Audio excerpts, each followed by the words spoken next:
Connecticut Democrats demonstrate the ideal of not letting a tragedy go to waste, while proposing ideas that have nothing to do with the actual crime.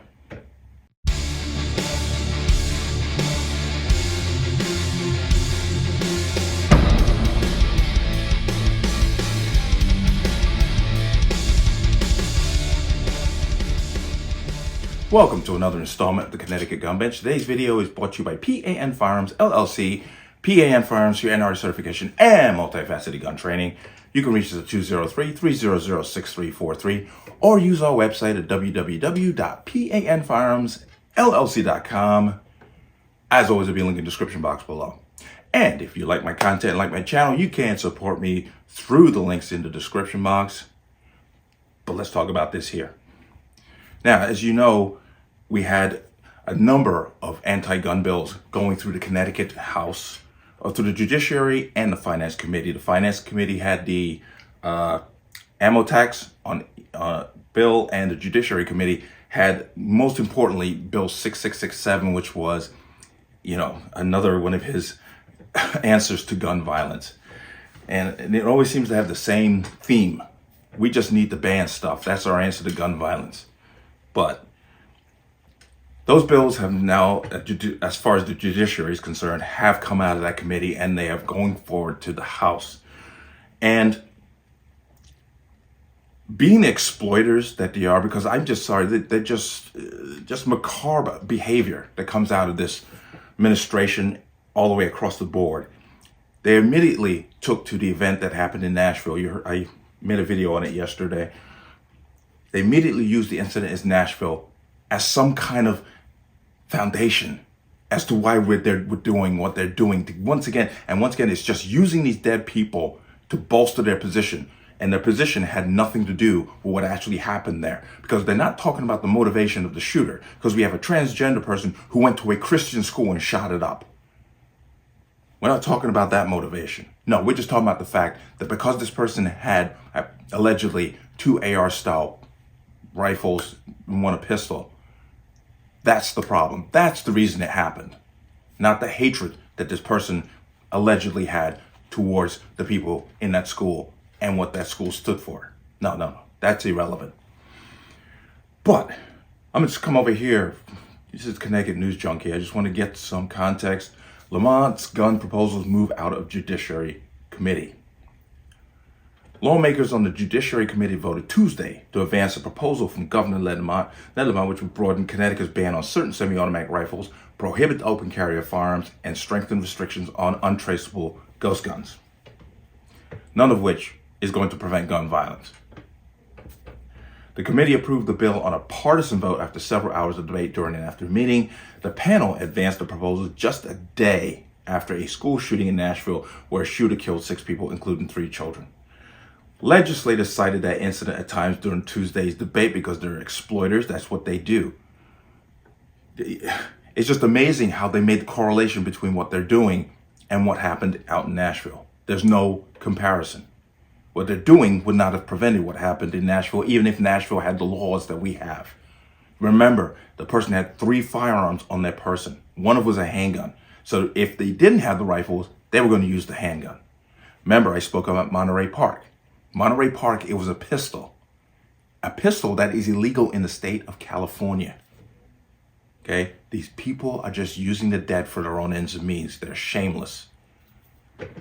Representative Steve Staffstrom, a Bridgeport Democrat who co-chairs the panel, pointed to the Monday shooting as well as the 2012 Sandy Hook Elementary School shooting in Newtown as he introduced the bill. Of course, because if they had to go on the actual facts of their bills, they would have nothing, so they ride on emotion. Quote, "We don't need to go back any further than yesterday to see that gun violence continues to scourge our nation." Just remember, it's just amazing to me, that a person, they don't mention people who are not killed by a firearm. It's always gun violence. They don't give a damn about you if you're killed any other way. This is just disturbing to watch them go about their business. Staffstrom said, "There are families throughout our community in Nashville that are struggling to pick up the pieces today, just like there are communities all over the country." Like the communities in Waukesha, Wisconsin? You mean like them? The bill passed by the committee contains other concepts from Lamont, including a provision raising the age to purchase guns from 18 to 21, violation of the Constitution, as well as elements of a separate bill proposed last month by the mayors of Connecticut's largest cities. Lamont reflected on the Nashville shooting because he's just, it's just standard for these people. During a Tuesday morning interview with Catherine Shen on WNPR's Where We Live, quote, "What the heck is going on?" Lamont asked.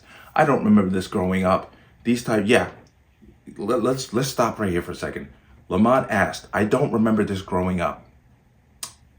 Yet guns were just as prevalent, if not more, back then. We have more gun control now than we have ever had, and we have more of these incidents happening than we have ever had in history. You're right. I don't remember this growing up. Yet you could buy an M16. Hell, you could buy a fully automatic M16, but you didn't hear about this stuff. So what has changed? It's not the access to firearms.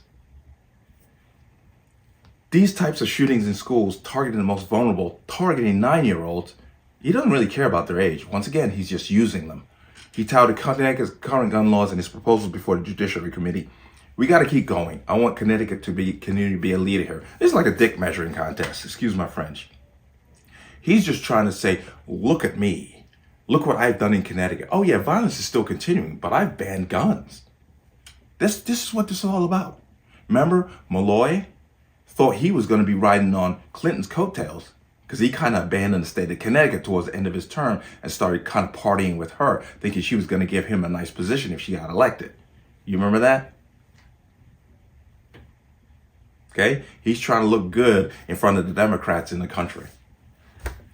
Most of the Judiciary Committee's 3-hour debate on the bill consisted of Republican opponents arguing against Lamont's proposals and unsuccessfully attempting to amend the language. Senator Rob Sampson, Walcott, said it was unfortunate that proponents used the Nashville incident as justification for more stringent firearms policies. It's a real shame. That seems like anytime there's a tragedy, it seems like the go-to answer is more gun control. That's Lamont's, that's his deal. That's how he works. That's how he put forward remember Governor's Bill number 16, and then when he started this new bill, 6667, he used Uvalde and Buffalo. That's all they got. They cannot argue the merits of these bills that they put forward on the facts. They have to use emotion and tragedy to push them. It also seems to be the response to the day-to-day violence and murder.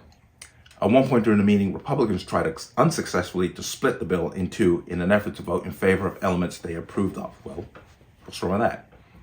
Representative Doug Dubisky, chaplain, argued the firearm provisions would not address gun violence in Connecticut, which he said was largely perpetrated by a small number of repeat offenders.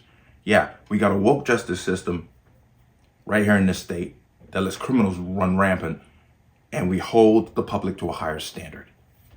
But section after section after section of this bill have absolutely nothing to do with solving that problem, Dubisky said. The bill bans open carry firearms.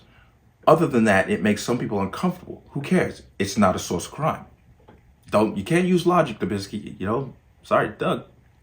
Can't use logic with these people. But yeah.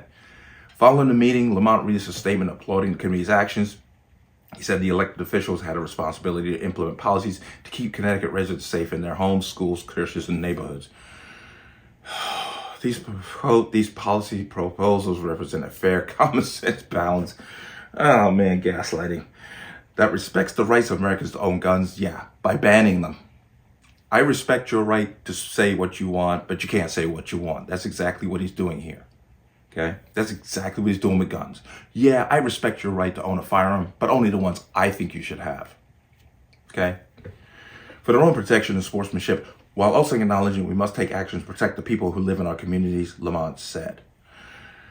Yeah, I've said it repeatedly, but so it came out of the committee, but I want to bring up, here's the vote tally sheet, and I'll try to get it into the description box so you can see who voted where. And it's pretty much right down party lines, and unfortunately, we have had a one-party rule in this state for decades, and well, the state is now paying the price for that idea.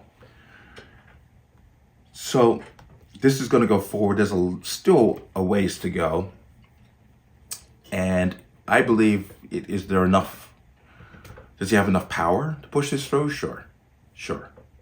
You know, just like SB 1160. I mean, there's enough, he's definitely got enough clout to push this through. And, you know, I'm sorry, the guy's so full of crap, it's frightening. You know, he'd do himself a favor just to admit that he does not like the fact that civilians own firearms. It'd just be easier for us to deal with him, other than this gaslighting nonsense of protecting people, because he doesn't give a damn about you if you die any other way.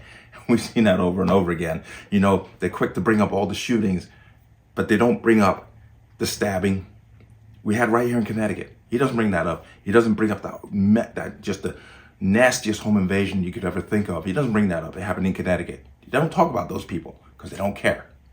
It's about using the people that they have to get what they want.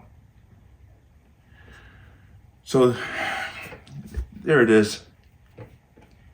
And I'm not surprised it moved out of committee. I'm not surprised it's going forward. This pretty much this just the way the state is, and that's just how it is.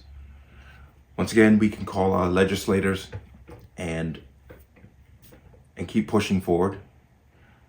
And a number of these items, because if you remember, I did a video, you know, the whole, because he's pushing forward the micro-stamping rule.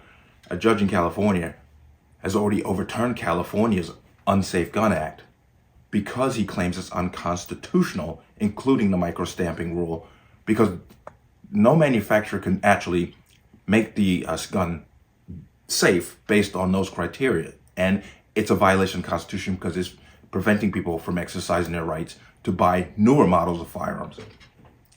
So we already have that decision in the pocket, yet Lamont's going to do this anyway. Because in the end, what's going to happen? If it goes to court, he uses our money to defend his position, and the plaintiffs have to use their money to fight him. So that works. Disappointing, but not unexpected. But let me know what you think. As always, you can leave your comments in the comment section below. And as always, any statements of violence or statements that lead to violence will be removed. Please like, share, comment, subscribe. Don't forget to hit that notification bell so you're notified the next time a video goes live. I will see you on the next one. Peace.